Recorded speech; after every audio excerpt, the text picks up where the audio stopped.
بسم اللہ الرحمن الرحیم والسلام علی من اتبع الہدی۔ ہدایت کی اتباع کرنے والوں کو راحت دو جہاں قرآن چینل کی طرف سے سلام عرض ہے۔ صاحبان ایمان، سامعین کرام، ہمارے آج کا سبق کا موضوع ہے سورہ بقرہ کی آیت نمبر 36۔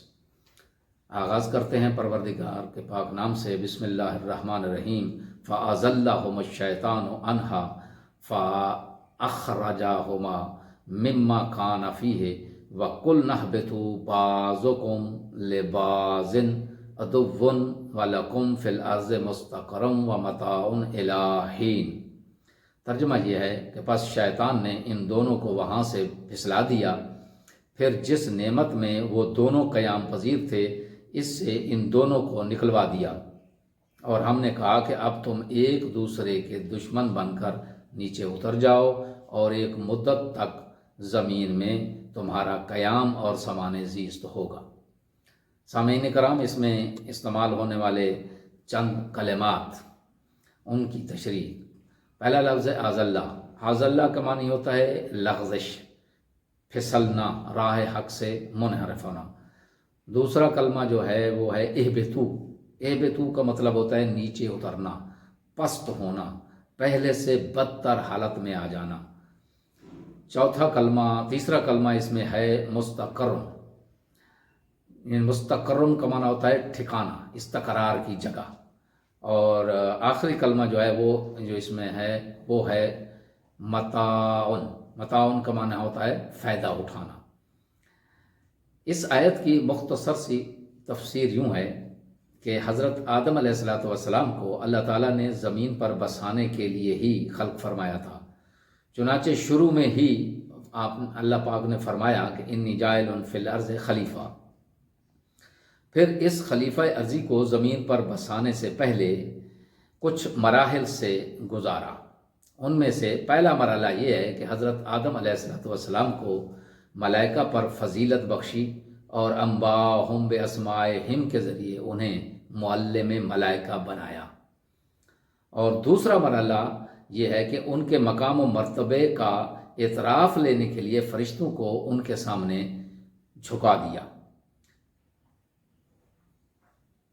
اور تیسرا مرحلہ اس میں یہ ہے کہ چونکہ یہ نئی ارضی مخلوق ارتقاء اور تکامل کی استعداد رکھتی تھی، اس لیے اسے ایک پر نعمت باغ میں آزمائش کے لیے بھیج دیا، اور وہاں شجرہ ممنوعہ کے ذریعے اسے آزمایا۔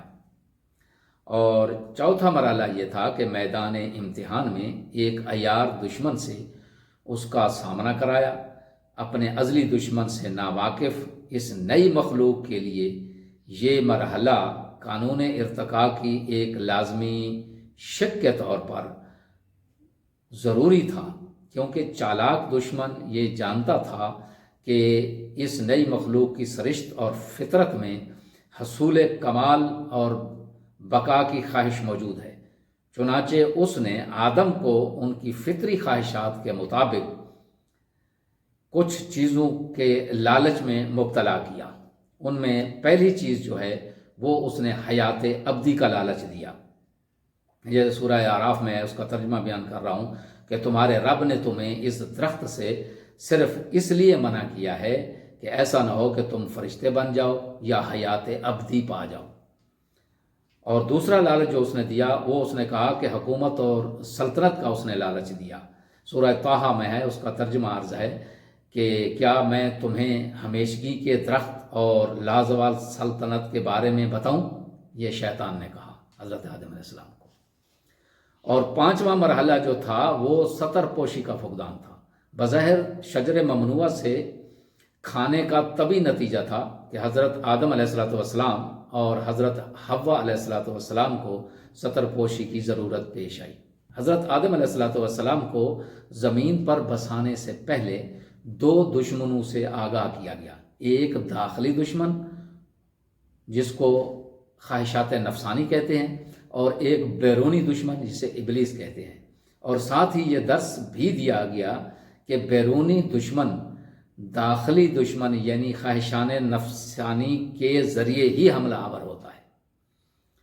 آخر میں اس آیت میں بیان ہونے والے اہم نکات ان میں پہلا نقطہ یہ ہے کہ روئے زمین پر انسانی زندگی چند روزہ اور عارضی ہے۔ دوسرا یہ ہے کہ انسان کا مقام جتنا بلند ہوگا شیطانی وسوسوں کا خطرہ اتنا ہی زیادہ ہوگا۔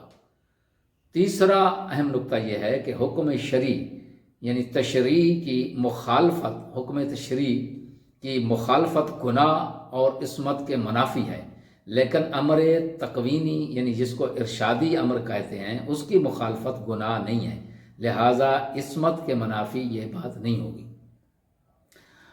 اور چوتھا، انسان اپنی فطری صلاحیتوں کی بنیاد پر بہشتی ہے، البتہ خلاف ورزیاں اس کے سقوط کا سبب بنتی ہیں۔ اور پانچواں نقطہ جو ہے اس میں وہ ہے بے حجابی شیطانی حربہ ہے جس سے وہ انسان کو گمراہ کرتا ہے۔ چھٹا اور آخری نقطہ جو اس میں بیان ہوا ہے وہ یہ ہے کہ پر مشقت عرضی زندگی گزارنا حضرت آدم علیہ السلام کی سزا نہ تھی بلکہ پھل کھانے کا طبعی اور ذاتی اثر تھا۔ خداوند عالم ہمیں اس میں تدبر کرنے، تأمل کرنے اور اس پر عمل کرنے کی توفیق عطا فرمائے۔ وآخر دعوانا ان الحمد للہ